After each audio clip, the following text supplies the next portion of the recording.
So without further ado, let me introduce our first speaker today, Dr. Wendy Phillips. Dr. Phillips is a senior radiation oncology medical physicist and the lead medical physicist for the high-dose rate cervix brachytherapy services at the Royal Adelaide Hospital. She obtained her PhD in radiobiological tumor hypoxia modeling and received a ROM certification in 2011. She served as a radiation oncology TEAP public preceptor and ACP-SEM advisory forum from 2018 to 19. And she also won several awards such as SCP-ESM, Kenneth Clark Journal Award in 2011, and Boyce Worthley Young Achiever Award in 2012. And her current interest is in high-dose rate brachytherapy, computational radiobiology modeling, radiation safety, clinical trial ethics, as well as teaching and training. Without further ado, I'll pass the floor to Dr. Phillips, please. Thank you very much for your kind introduction. I'll just share my screen.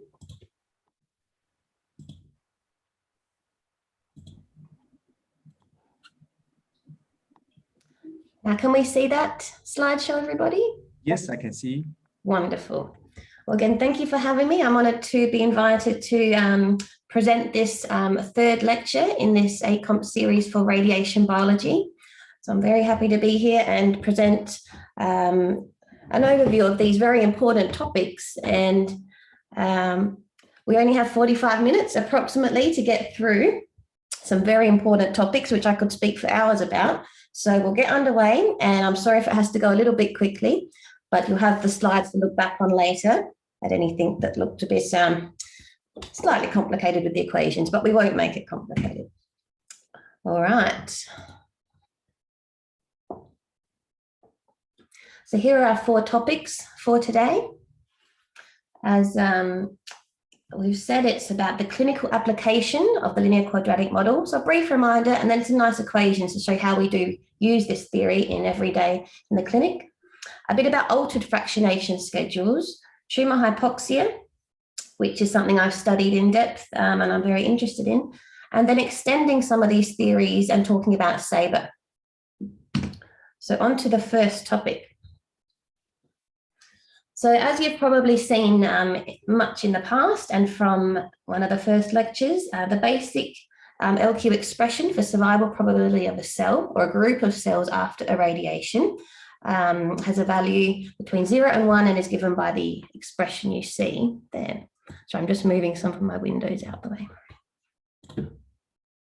Now you'll see the alpha and beta parameters in this equation, and they are tissue as well as being characteristic dependent parameters. And the alpha beta ratio, which is something we've probably all heard of, is known as the intrinsic radiosensitivity parameter. Now, for radiation therapy delivered over multiple doses, which it usually is in the clinic, the equation becomes this expression where we see the N and then the total dose D is ND. So a nice little plot showing what this looks like. We see here a survival curve, plotted surviving fraction of cells versus the dose D. And alpha beta, as of alpha beta ratio there in units of grey, represents the dose at which a single hit, so at which alpha, the single hit, and beta, the double hit contribution, cell kill is equal. So just a little reminder of what that means. If we draw a tangent to the curve, you'll see in this second plot here, the alpha and the beta component going down to that tangent and then up to the tangent of the curve section is equal. So the alpha beta ratio in this plot here would be 5. Now looking at the green arrows, many tumours have a high alpha beta ratio, around 10 to 15 Gray, with a larger alpha and a smaller beta component, with a straighter initial part of the curve, as we see. And then the curve, and then they have a less curved section later. But with the low alpha beta tumours, you see not a great response at first, such as that dashed line, but then a greater curved section later on. So some tumours do have this lower alpha beta ratio, though, such as breast and prostate cancers. as well as the normal tissues. But a lot of the tumours are the high alpha beta ratio. So with that summary presented, we'll move on to a reminder about how we then use this theory in the clinic. In terms of E, the clinical effect, the effect E is related to the log of the survival probability. So minus ln of that survival. Now, the EQD2 concept was devised in the 1980s for a simple way of calculating the ISO effect of these dose regimens, or what we call fractionation schedules, so breaking up the dose into smaller parts.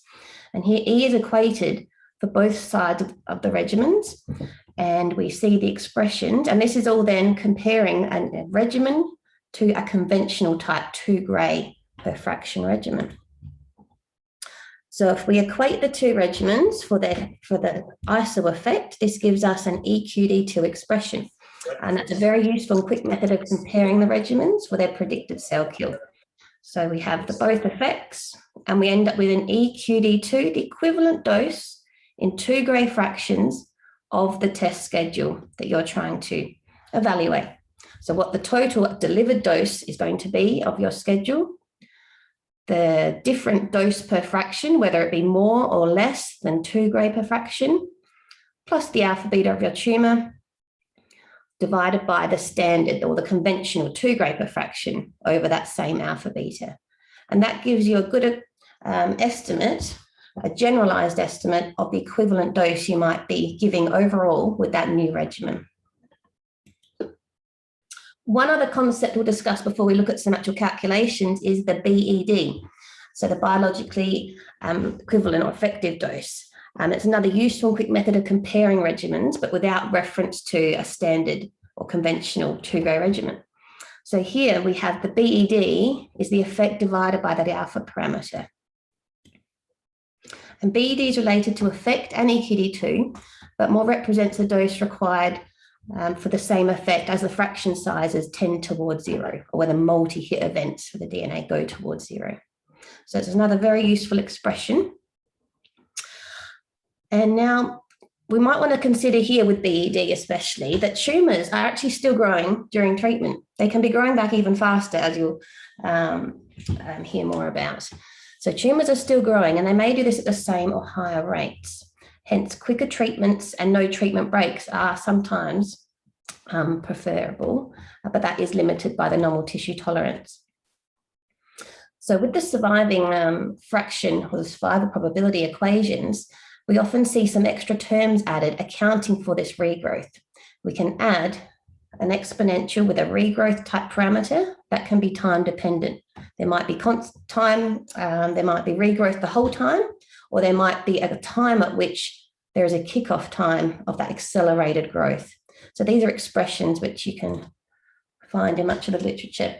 And here we can extend that BED, biologically effective dose, to having, if we look at this latter equation, this is the one I like to use more, we have the initial component and then this extra parameter. This is just ln2 over the alpha parameter and a potential doubling time of the tumour.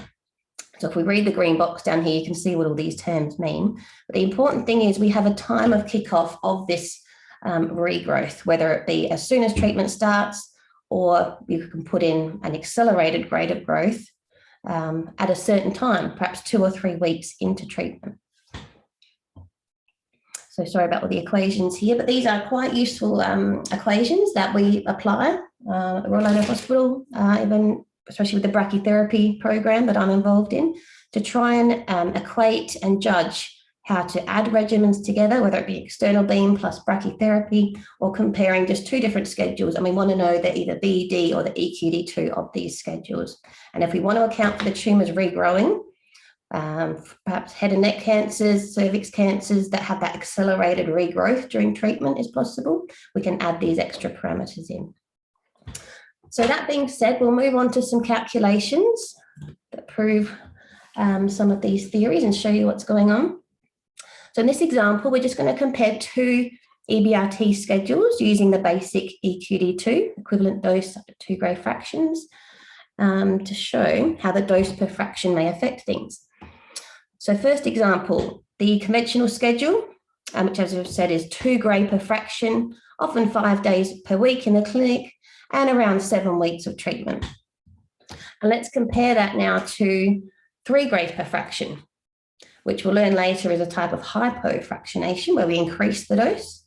So 3 gray per fraction, 5 days a week, but then only for 4.5 weeks. Now, what effect is that going to have? Is it the same clinical effect? Let's put that into some EQD2 calculations. So the total doses are slightly different, the conventional being slightly higher. But when we put those values using an alpha beta of 10, we see the equivalent dose in 2 gray fractions is actually more for the second schedule. So it's having more of a clinical effect on the tumour because the doses per fraction are larger. It's not a huge effect, but it is larger. Example 2, that same conventional treatment compared to perhaps 2 smaller fractions per day. We can get more treatments in if we treat twice a day, and we can do that over overall less time. So let's see how those calculations work out. We have a dose, again, 70 gray for the conventional. Now, if we work out that the B schedule there, the total dose is 72 gray. But in equivalent dose in 2 gray fractions, we're actually delivering less overall effective dose because we are breaking those fractions up so severely into small 1.2 gray fractions. So you can see how this could be useful if you're considering using different fractionation schemes, or if you're part of clinical trial groups, you're trying to devise different ways of testing different regimens, what should be trialed next, or working with animals. These basic calculations are very useful. Now let's look at the normal tissues, because it's not just the tumours we're worried about, of course, it's protecting the normal tissues, and that's one of our hardest jobs. So comparing those same schedules, we saw that it was 70 gray with conventional, and that's just the dose delivered. Now, if we put the EQD2 in for that same 3 gray per fraction schedule, but now with an alpha beta of 3 representing the average organ at risk or normal tissue, we see that the actual effective dose delivered there in EQD2 is 81 gray. So that's quite a lot more. That's 11 gray more, which of course, the more that is, it's not good for our organs at risk. We wouldn't be aiming to deliver that full prescription dose to the organs at risk. This is just an example. But you can see how big the dose increases by when we've dropped that alpha beta. And for the conventional versus the 1.2 gray twice per day, you can see how it drops. So we've gone from the 70 gray, the tumour EQD2 with alpha beta 10 was 67, but the organ at risk with alpha beta 3 dropped to 60.5. So this is great for our organs at risk. So if we've got lots of organs at risk, hyperfractionation or twice, even 3 times per day treatment could be a good option or something to trial. So just to note here, at the bottom of the screen, I've just put the alpha beta ratios that I've used for these equations as we've gone through, and that no regrowth has been accounted for here as yet. This is just assuming we've got a snapshot of the tumour and we're aiming to kill it very basic fashion with our external beam without the tumour regrowing, which of course is not the real case. This is a basic prediction. Okay, now a bit more, another nice example for cervix cancer in this case, and this has come from my clinic. This is what we do. So let's pretend, or let's calculate 1.8 gray per fraction, 5 days a week for 5 weeks, but then adding some brachytherapy. So we're going to be adding these values. So we have our 45 gray absolute delivered dose, EQD2 of 44, because of that slight drop in dose per fraction. And then the brachytherapy dose, 3 times 8.5 gray. So this is our brachytherapy boost for our cervix cancer cases, has an EQD2 of 38.4. And this is with an alpha beta 10. So overall, EQD2 is around 83 gray. And the doctors will prescribe this based on international recommendations such as JECESTRO. So this is one of the ones that we use.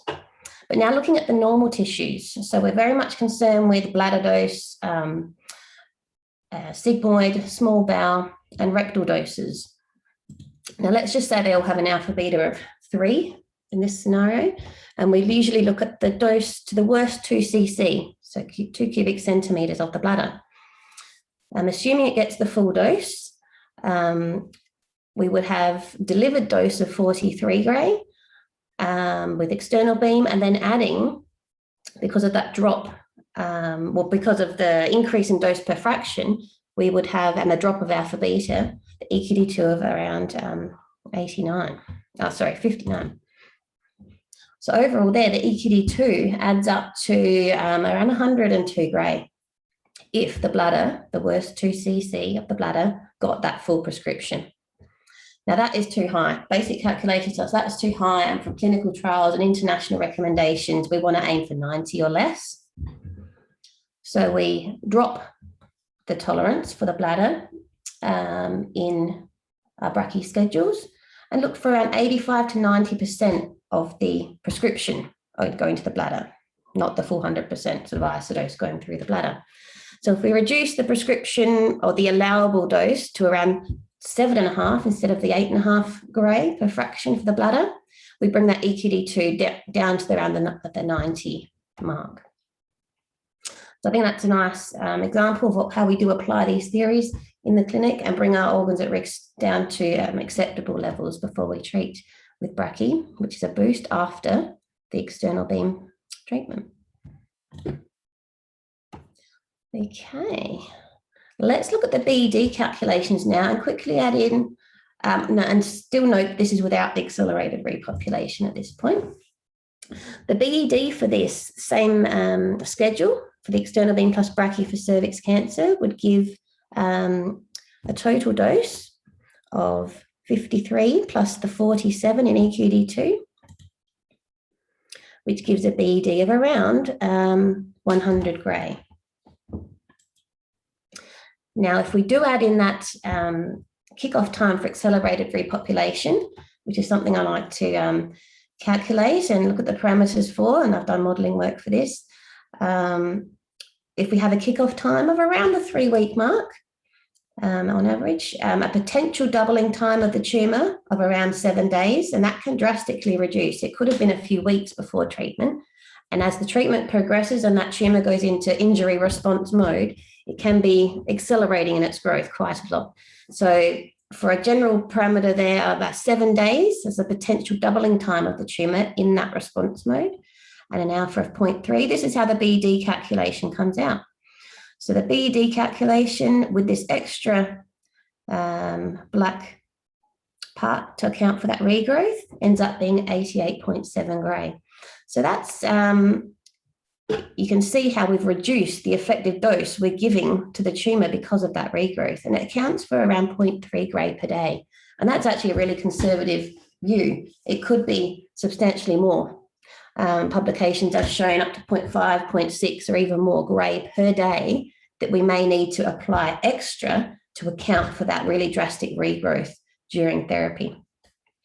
So obviously treatment breaks aren't going to be very good for those type of treatments. It's just growing back at such a rate, and we need to finish that treatment if at all possible. All right, so that was our examples of how we use these LQ theory in the clinic with some EQD2 and BED calculations. And we'll just summarize that, and then I'm afraid we'll have to move on to the next topic. So LQ theory for fractionated radiotherapy is based on dose per fraction, the number of fractions, and then the alpha and beta using the single and double hit theory to DNA. And the alpha beta ratio can be thought of as an approximate intrinsic radiosensitivity parameter. There are many more parameters that can affect the rate of cell kill. So this is more the intrinsic before environmental factors. Alpha beta ratios are very useful in everyday radiotherapy for estimating the sensitivity of a tumour or the surrounding organs at risk and how they may be changing to the dose fraction size. So the alpha beta ratio tells us how sensitive the tissue or the tumour is going to be to changing the dose per fraction. That's a very important thing to remember. So overall, the higher alpha beta tumours tend to be the earlier responding tumours, They are less dependent on fraction size, and it's the total time that matters more because they're growing quickly. Conversely, the low alpha beta tumors and organs at risk respond more slowly at first, but then they are more sensitive to those larger doses per fraction. And the use of those cell survival curves and the EQD2 and BED put our theory into practice in the clinic to this day with simple or more sometimes more complex equations if we add more and more parameters used to compare or add dose regimens for their effectiveness on cell kill. Okay, that's the first topic done, and we're going to straight away move on to the next one, which is related, of course. We're talking about fractionation here and what it actually means to have altered fractionation. So as we've just seen, the small doses are given in radiotherapy. We can't give the whole dose all at once. That would be great for the tumour, but we are going to hurt the normal tissues of that person. So we deliver small radiation doses D, delivered in N treatments over a total time, capital T, where the total dose is ND. So fractionation is essential to spare those normal tissues, and changing the fraction size D away from the conventional, which is around that 1.8 to 2.2, we would say is the conventional dose per day in one fraction. And that's called altered fractionation. We've seen that low alpha beta tumors can benefit the most from the higher doses per fraction. And this then does alter the total time because we're increasing the dose per fraction. We don't need to do it as long. However, to achieve acceptable toxicity, we may have to reduce the total dose. And there's a limit to how much we can do that because we need to kill all the cells. We can't give below a certain threshold of dose either, depending on the tumor. I think this plot is quite useful. We can see here if we don't fractionate and it's just delivered as single whole doses, we have the blue curves. But for large alpha betas, if we fractionate, each dose fraction is having an effect to lessen the cell kill to the tumour and the normal tissues, but hopefully more so to the normal tissues without affecting the tumour too greatly. But for those large alpha beta tumours, it's going to increase from the blue to the red slightly. But for the larger and for late normal tissue effects, there's going to be more of a difference where the alpha beta is smaller. So I think I've just summarised what I've written there. So the high alpha beta tumours are faster responding at first, but have a smaller beta component. Therefore, the total time T is more critical. And to reduce T without invoking toxicity, the smaller doses per fraction or multiple doses per day can be delivered. All right, so let's move on to what these altered fractionation schedules are called and how we define them. We've seen what our conventional schedule often looks like there, and I think we all know that now. But the altered schedules, I've got a list here, and I've started with the hyperfractionation, so reducing dose per fraction. We can do this in a pure way where the dose per fraction just decreases, but this is difficult for tumour control. As an impure way, we do the above, but also with a total dose increase. Because we're killing less of the tumour in each fraction, often the total dose will have to increase to achieve this. The accelerated fractionation, overall this means reducing the overall time. So we could increase the dose delivered per week above that normal 10 to 12 gray, which would be the more conventional. But this is difficult due to toxicity. So as an impure way, we do the above, but with the total dose reduced. Or with a boosted field, what we call a concomitant boost, perhaps near the end of the schedule to a reduced field to try and get that accelerated kill in. So hyper, small dose for fractions, accelerated, reducing the total time. 3, we have a combination of the hyper and accelerated called HART or even CHART, a continuous hyperfractionated accelerated radiotherapy. So there's a lot of words there to take in if you haven't heard them before. So this would be accelerating, reducing total time, as well as splitting up the doses into multiple doses per day to get lots of, to try and combat that accelerated regrowth, but also splitting up the doses quite a lot to help the normal tissue response. Number 4 there, a split course. So not having to stop because of the side effects, but on purpose, having a treatment break applied to the course. And maybe that would be a few weeks gap. in order to allow for repair. And then hypofractionation, where we deliver more than 2.2 gray per fraction. In this as well, we must reduce the total time because of how we're delivering those high doses. And an example is the high dose rate brachytherapy sort of, technique, as well as SABR, which we'll hear more about near the end of the lecture. So for examples are prostate, the low alpha beta tumours can really have a good advantage with the hypofractionation because of their low alpha beta. Okay, now that we've seen what they are, so those basic schedules are called for altered fractionation, this is a nice chart just graphically showing us what these schedules look like, where a little line represents the dose for the day. So conventional, 5 small lines there, weekend break, and we have, in this example, 6 weeks. Hyperfractionation, we deliver twice per day. Now, they do need to leave a few hours gap in between, often 6 hours is quoted in the literature. And then for this example, 1, 2, 3, 4, 5, 6 weeks of the smaller doses per fraction. The chart example, 3 fractions a day non-stop, so a very severe schedule. And we have some others here as well. We don't need to go through all of it, but you get the idea of how then temporally that would be spaced out with these different doses per fraction. And just a nice graphic there of different clinical trials that have tried the hyper and the hypo fractionation types. Most of them there in the hyper, where they've used smaller doses, but often 2 or even 3 times per day. So these sorts of trials have been going on for quite a few decades now, often with the multiple doses or hyperfractionation showing to be of benefit for the high alpha beta tumours such as head and neck. Whether or not they are logistically feasible in clinic is another thing entirely, but splitting up the dose, delivering an overall high dose still, but allowing the normal tissues to repair does look to be beneficial.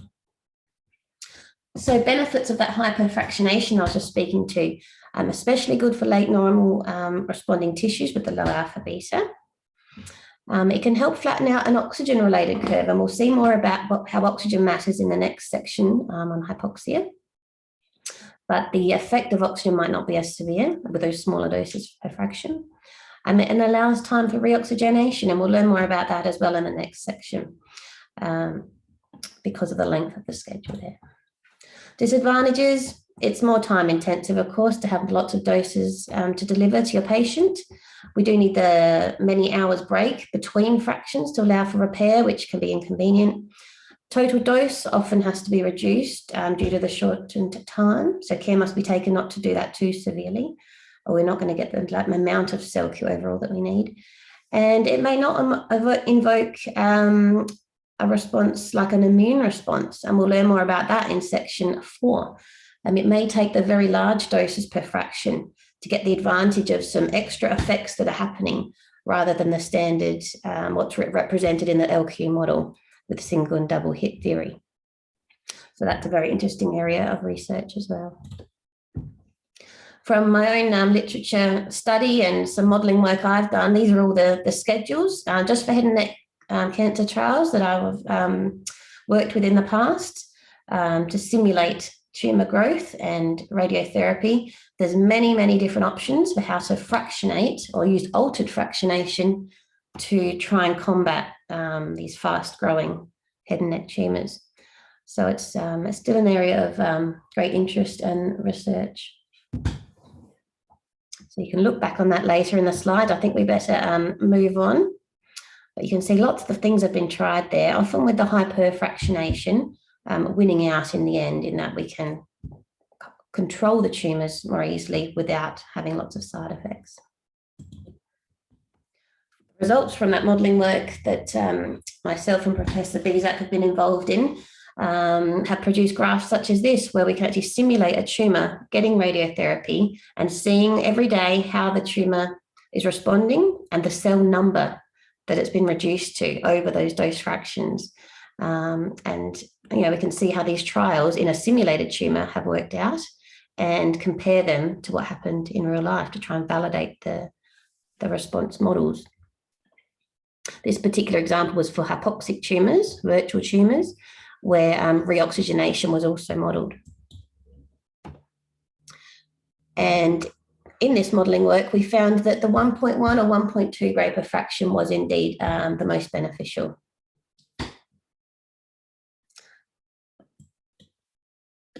So to summarise the altered fractionation, we've seen that this means moving away from that standard 2 gray per fraction.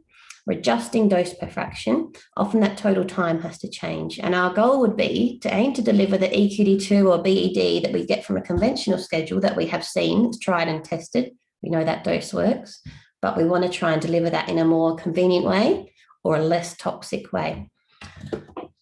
So small dose per fraction, such as the bi-daily or twice per day, are often beneficial for the early responding normal tissues to lower toxicity without compromising the high alpha beta tumor cell kill, which doesn't respond as much because of the high alpha beta. And we've seen here that large doses per fraction are actually delivered clinically and have been trialled, like the UK CHART trial. Head and neck used very large doses per fraction and did so continuously. And SABR, we'll talk about that coming up, and high dose rate brachytherapy use very large doses per fraction. And they are, in theory, beneficial for low alpha beta tumours and also for many other tumours which have accelerated repopulation, because we're just reducing the overall time so severely. The tumours don't have much of a chance to grow back or accelerate their growth at all because we're treating so quickly for that treatment duration. All right, so that's the summary of our second topic there, and we're going to move on quickly to hypoxia. I'm very passionate about tumour hypoxia and modelling this type of phenomenon, and we won't be able to talk about everything to do with hypoxia here in around 10 or 15 minutes, but I'll try and cover quite a few topics, so apologies if we go quite quickly. Overall, hypoxia means a lack of adequate oxygenation to tissues or cells. I really like this picture. It shows us what the vasculature of normal tissue looks like, and an example of how chaotic the tumour vascular structure can be. So hypoxia often occurs in tumours due to a lack of oxygen, with typical oxygen partial pressure. You'll see this PO2 parameter through these slides, with a value about less than 10 with units of millimetres of mercury. And this arises, as we've said, from the inadequate vascular system that the tumour grows. At first, tumours may not have their own vascular system and they may rely on diffusion from the outer tissues, blood supply. But once angiogenesis is invoked and the tumour starts to grow its own blood vessel system, it won't be as nice and orderly as its normal tissue counterpart. It's likely to be very chaotic, patchy, leaky, etc. So there's a natural range of oxygen levels in different healthy tissues, approximately, and it's a large range, between 20 and 80 millimetres of mercury. But the limited diffusion of oxygen can lead to permanent types of hypoxia in tumours. And the main reason is the distance away from a functioning blood vessel. It was observed many decades ago now, mid-last century, that the hypoxic fraction, which is the volume of cells with inadequate oxygen, increases with the distance from blood vessels. Cells with no oxygen contact can be termed anoxic, and you might see well-oxygenated cells be named normoxic for normal, or aerobic, so having the air or O2 available. So it was initially thought to arise in cells situated at distances of at least 100 to 150 micrometers from the functioning blood vessels, but now distances quite a bit smaller have been observed. And even more recent studies show hypoxic cells of various levels of hypoxia can be seen very close, so 25 to 50 micrometers from a blood vessel. And that's in the order of only 1 or 2 or 3 cells, depending on cell size. The permanent type of hypoxia, permanent occlusions of blood vessels create areas with low blood oxygen levels, and this can lead to what we call chronic hypoxia. And I've got some diagrams coming up to display this. An acute hypoxia is a more dynamic form of hypoxia because of its transient nature, and occurs in tumour cells which are dependent on blood vessels that have temporary blockages, or perhaps temporary leaks, or blind ends, so shut ends or shunts to the vasculature. So some nice diagrams here from the latest Hall edition show us a blood vessel with normally oxygenated cells leading to chronic hypoxia, and eventually anoxic or no oxygen cells, which can become necrotic, and then acute hypoxia forming where there might be a temporary blockage. So these two illustrations display this spatially, sort of these two different types of hypoxia. Both can have the same effect on radiosensitivity, although maybe slightly differently if a chronic hypoxic cell has been chronic for a long period of time, and there's still research going on about that. But both types of hypoxia mean reduced oxygen levels, and that can affect radiosensitivity. So hypoxic cells are more resistant to ionizing radiation than well-oxygenated cells for low LET, so linear energy transfer type beams such as our X-rays, gamma rays, electrons, so our standard EBRT or superficial or brachytherapy type beams. So cells are more resistant, this is a nice quote, in the complete absence of oxygen, but see a rapid increase in its sensitivity as that oxygen partial pressure rises from around 0.5 to 20 millimeters of mercury with a sigmoid trend.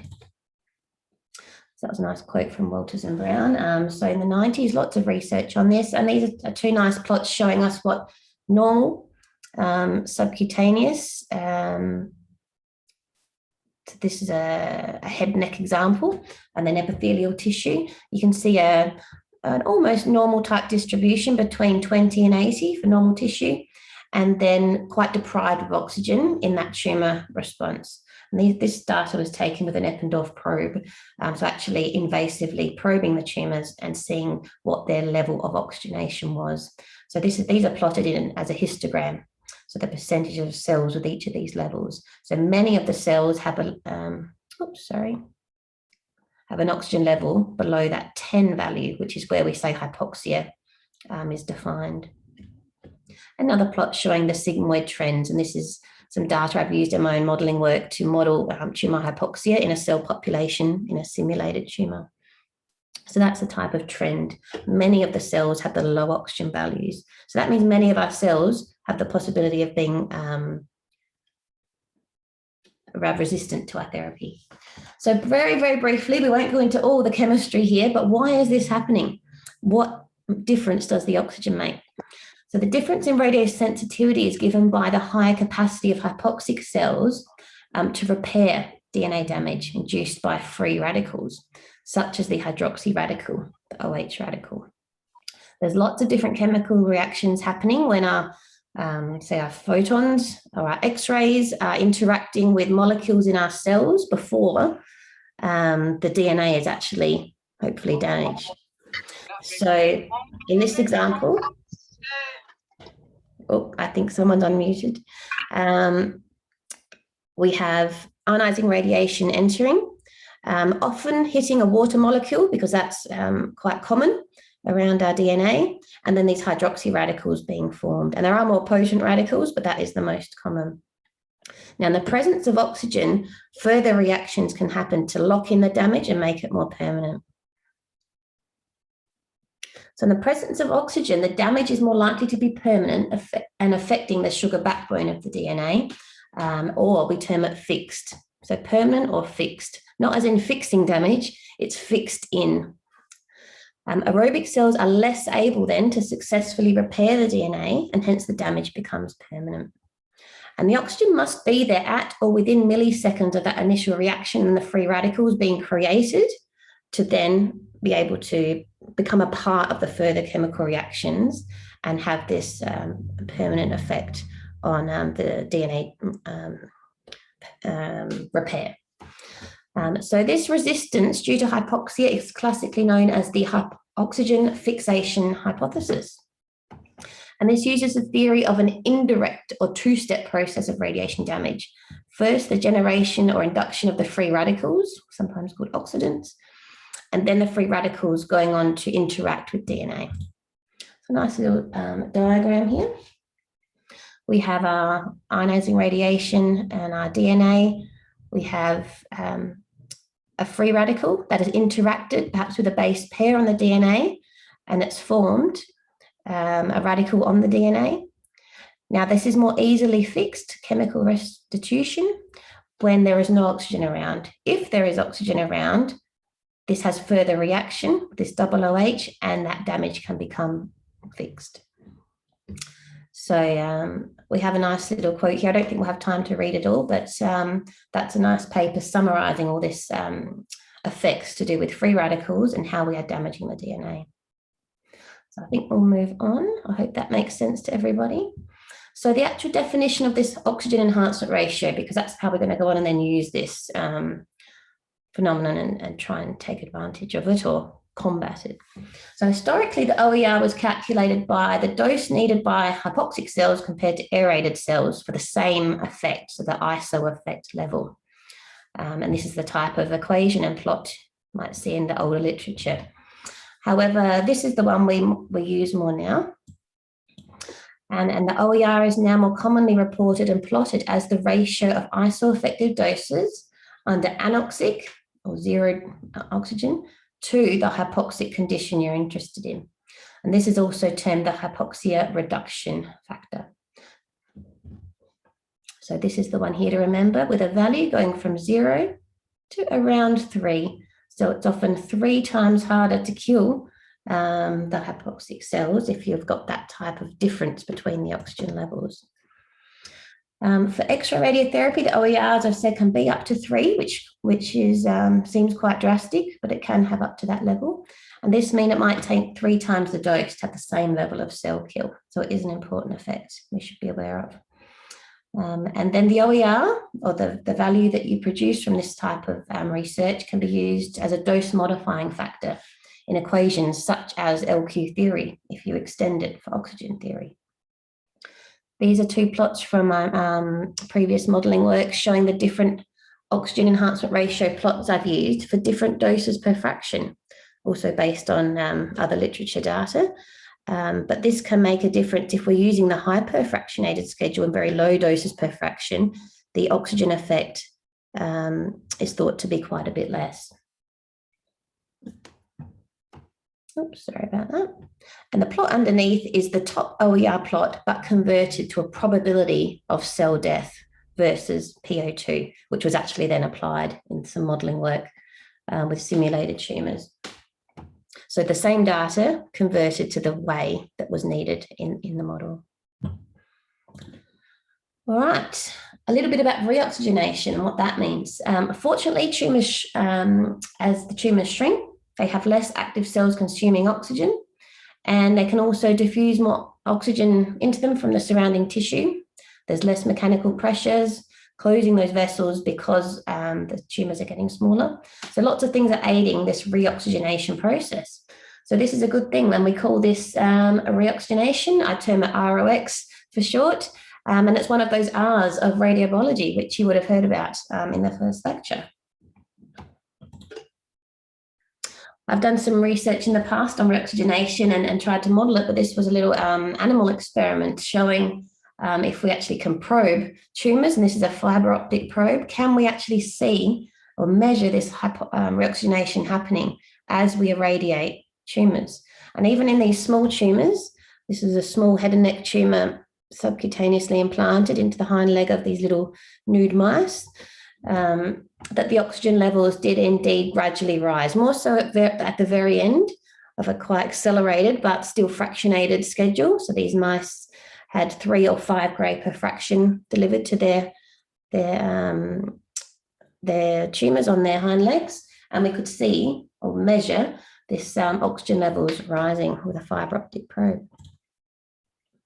So reoxygenation is important to try and exploit during planning, if we can, for like a human radiotherapy course, when the fraction number or the total time is large. There has to be time enough to try and account for this, so more than a few weeks. From the modelling work that I've used this data for, these are the type of curves that the simulated tumours were using. So as the tumours were growing and then shrinking again, trying to use different PO2 curves to simulate the type of oxygen available at different stages of the growth or different stages of the tumour shrinking again. So it's a very dynamic process and hard to always take account of, but it can have a big difference. So how does this affect actual human tumour outcomes? Or two examples from the literature are here showing disease-free survival for tumours on average that had this PO2 more or less than 10, with very, very different outcomes there for the high versus low oxygenated tumours. And Horstman and Overgaard presented this a few years ago, showing the less or more hypoxic tumours, it does really have an impact on the overall survival of patients. So overall survival, disease-free survival, local regional failure, so regrowth basically in the local region of the primary tumour. Hypoxia had an impact in all those cases for those endpoints. So how can we measure this in people, and how can we try and account for it? To accurately plan a treatment for a hypoxic tumour, it's crucial to localise, actually know where this hypoxia is. It might not be in the whole tumour population or the cell population. So the part of the tumour that can be identified as hypoxic is often called the hypoxic subvolume of the tumour. And further, the degree of hypoxia in terms of PO2 can be important as well. This is a consolidation of some literature data showing the percent of cells or that have certain oxygen levels. So several techniques are used to try and determine these hypoxia levels, either in human or preclinical trials. Some are invasive and some are not invasive. Invasive types of ways to measure hypoxia are to use different types of probes, whether they be the fiber optic or polarographic electrodes, tissue biopsies where a sample is taken, and even guided by some Doppler ultrasound that can show up these blood flow, or immunohistochemical staining of samples. This is some previous work of my group showing from those mice tumours I showed you earlier, the amount of the blood vessels in red, hypoxia in green, and dividing cells, so proliferative cells in blue. And where hypoxia pockets were, even in very small tumours, there were a lot of hypoxia and little pockets hidden all around, even right near seemingly functional vessels. So it's very interesting. And this was work using a pimonidazole type stain, which is one commonly found in literature that you can look up more if you're interested. But it really does show nicely where those regions of hypoxia are. And they may not necessarily be in the middle of very large tumours. Very large tumours can have a necrotic core and a hypoxic core, but it may not be the case. It may be all over the tumour or in little regions where you may not expect it. There are non-invasive forms of imaging or determining where the hypoxia is, such used in functional imaging. And you'll hear more about that from Professor Marku later in, I think, next week's lectures. But basically bioreductive markers and even magnetic resonance spectroscopy and hypoxia selective imaging. There are many different types as well. So we won't get into all those types today, but just to let you know, there is a range of ways that we can try and analyse hypoxia in human tumours. So trying to overcome this hypoxia. As tumour hypoxia is one of the main reasons of treatment failure in a lot of tumour types, an enormous effort has been expended to develop strategies to overcome it. Some of these methods historically have included carbogen breathing, so a different mix of air and high O2 content, bioreductive drugs. These unfortunately have so far had limited success due to efficacy or toxicity, but are still being investigated. Dose painting, which is planning and optimizing with those hypoxic subvolumes with higher doses during the EBRT planning stage or even brachytherapy. And also vasoactive agents. And these could work to increase the vessel sizes, so open up vessels to allow more blood flow and allow the tumour to reoxygenate itself somewhat. And also the opposite effect. There are active agents that can close blood vessels and increase the hypoxia, but hopefully increase it to the extent that there's hardly any oxygen at all. And that prevents growth during the treatment, and it may even induce necrosis and the tumour starts dying because it's so severely deprived. So it can go both ways there. This is the quite famous mesonidazole molecule. That's one of those bioreductive markers, and there's a quite old now, 1980s, but reference there if you're interested. So in summary for hypoxia, many tumours are lacking in adequate oxygen supply and have hypoxia. And this can be up to half of all tumours, and it can affect up to 80% of that tumour, especially in head and neck.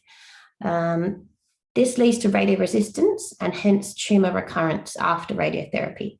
And this is due to fixation of the damage, or the difference in sensitivity, fixation of damage for the oxygenated cells induced by the free radicals. So that creates that OER effect. OER is the oxygen enhancement ratio, used to define the ratio of doses required to kill anoxic compared to more oxygenated cells, or of any hypoxic level you're interested in. And the values range from approximately 1 to 3. Tumours can reoxygenate while shrinking during a course of fractionated treatment, which lessens the negative effect of hypoxia. And there are many different methods to measure or image hypoxia, so that radioresistance can be analysed and hopefully accounted for, or drugs can be developed to try and work simultaneously or synergistically with the radiotherapy. No one method has been proven to be superior and is recommended that all clinics should start using, and the analysis can be very costly and time intensive. So watch this space with hypoxia and accounting for it in the clinic. Now, I apologise, I see a red line on my screen. I'm not sure if I did that or if someone else did there. I'm not sure how to get off, so I'll just keep going. And organisers, if you know how to take that red line off, that would be wonderful. So we'll move on to section 4, and I'll just check how we're going for time. I think we'll need to be quite quick. How do we overcome many of these challenges we've seen so far? Trying to limit the normal tissue doses, trying to overcome hypoxia. The answers could lie in an EBRT technique called SABR, stereotactic ablative radiation therapy. The SABR uses very high doses per fraction, commonly in the range of 5 to 18 gray over a small number of weeks, but it can also deliver up to 30 gray at a time in one fraction. VMAT or the IMIT technique may be utilised to deliver these high doses with the LINAC. Often 4 by 12 gray is prescribed for SABR, and that's true for most of the tumours, especially the lung mets at my clinic. So it's convenient for patients. There's only a few visits. Beneficial for low alpha beta tumours because we've seen the large dose per fraction is beneficial. Beneficial for high alpha beta tumours because there's such a short treatment time. Accelerated repopulation would hardly have had a chance to take hold. Plus, other interesting things are happening, and this is where it gets extremely interesting and moves away from our standard way of thinking of the LQ model. Immune system response may invoke additional cell kill, and the body can be helping itself and help kill the tumour cells even away from the target site. So controlling some distant small pockets of cells or metastases that are trying to take hold. So this is thought to happen for doses per fraction at about above the 10 gray mark. Vascular damage. So we're ablating the vascular endothelial cells in the tumours. So we're damaging the blood vessels, and this can aid in cell kill if dosed per fraction. And it's quoted around the 10 to 12 gray per fraction. This is what's happening. It's a nice plot here in a reference showing how a hypoxic tumour with the big dashes, the oxic tumour cell kill surviving fraction may look. And then if we consider what vascular damage may be doing, at some point there will be vascular damage when we give high doses per fraction. And as the vessels are contracting, we're stopping the growth and we're actually killing cells. How that's actually happening mechanistically, there are many different theories, but this is what a simple explanation of the cell survival curve would look like. So there's always downsides. However, the overall dose has to be reduced. Normal tissues require that. Limited time to exploit any benefits of reoxygenation if we started out with a hypoxic cell. And the hypoxic cell subvolume may increase due to vascular damage. So if we're not fully killing the cells near a vascular, or the vascular system that's been killed off, we may be inducing some hypoxia. And if the doses are big enough, perhaps that's okay and we can deal with it and the cells will die anyway. But if they can escape the lethal damage, then those cells could still go on and regrow the tumour. So that can increase radioresistance again if the cells are not ablated or do not die of necrosis. There's more, unfortunately. Repair of OARs is limited due to the lethal rather than sublethal damage. So we use highly modulated beams or arcs to spread out the normal tissue dose. Treatment errors, if they happen, have larger consequences. And also the tumour movement, natural tumour movement in the body. So that's toxicity and underdosing may occur at these high doses per fraction. You've got fewer fractions to account for this and apply a replan. So the QA for high-risk procedures, obviously the QA processes and planning and staff time increases dramatically, as does immobilization requirements, setup time, daily cone beam imaging to make sure we're delivering the dose in the right place. And 4D CT is often used as well to really see where the tumours may move to, or even LINAC treatments that are gated, so that we're only delivering dose during a certain period, for example, of the breathing cycle.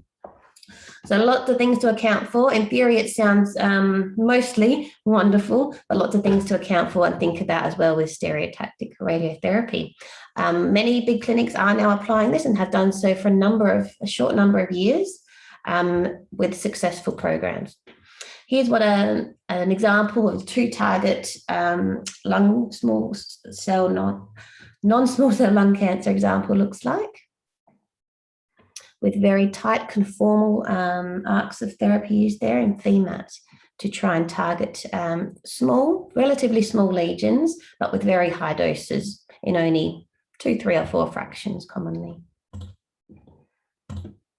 We won't have time to read through it now, unfortunately, but 2 really good references here by McMahon and Bustani, really going into more about the mechanisms of what's happening to alter that, the dose per fraction response as we get up to the higher doses, because the linear quadratic equation wasn't geared back in the day to accounting for all these different effects and the large doses per fraction, or even the very small, where there can be more effects going on than we previously thought. So these 2 papers are quite good to read if you want to get more into it. And note there it does reference the 10 gray mark, where vascular effects can start to happen and reducing the vascular flow in the tumours, and also maximising the immunity response of the patient. Between that 10, 12, 13 sort of mark, we may be able to invoke that to help control our tumours. It's quite complicated, therefore, what's happening mechanistically to do this. And this is not my area of expertise, but I found this diagram quite interesting from Bustani et al. So this paper is a really good one if you're interested, showing us that many different things about are going on at the intercellular level when we are at different doses per fraction. So the normal range, a moderate hypofractionation, and then SABR levels, where much more immune invoking responses may be occurring. And this could be person or tumour type dependent, but this in general are some of the things that can be going on, and they get quite complicated. So we might need our biology, cell biology friends to help us here, and geneticists. But yeah, this paper is a good one to read if you're interested in that, what is actually going on to have such a different response at the high doses. All right, we are nearly there. So how do we account for some of this? Can we account for it in the LQ model? Because that was the topic of this talk. Well, it turns out despite all of these different responses, the LQ model is still relatively good. And it is good, perhaps up to 15 to 18 gray per fraction. However, the LQ model tends to overestimate cell kill and becomes less accurate above around the 10 gray mark. And that's because that's when those vascular effects are kicking in. So a more linear trend has been observed again after that quadratic trend. And I'll show you some plots about that. So adjustments to the LQ model have been proposed and published throughout the last two decades or just under, including a generalized LQ model, a universal survival curve model, a linear quadratic linear, linear quadratic cubic, and there are more.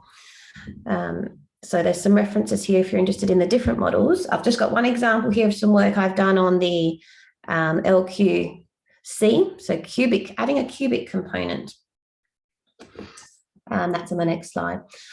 These, however, only are best fits to the LQ model using those alpha beta parameters, and they're not mechanistic reasoning for the vascular and immune, all those complicated cellular effects that are going on. But it might be a way that we can account for this in a basic model by extending the LQ model.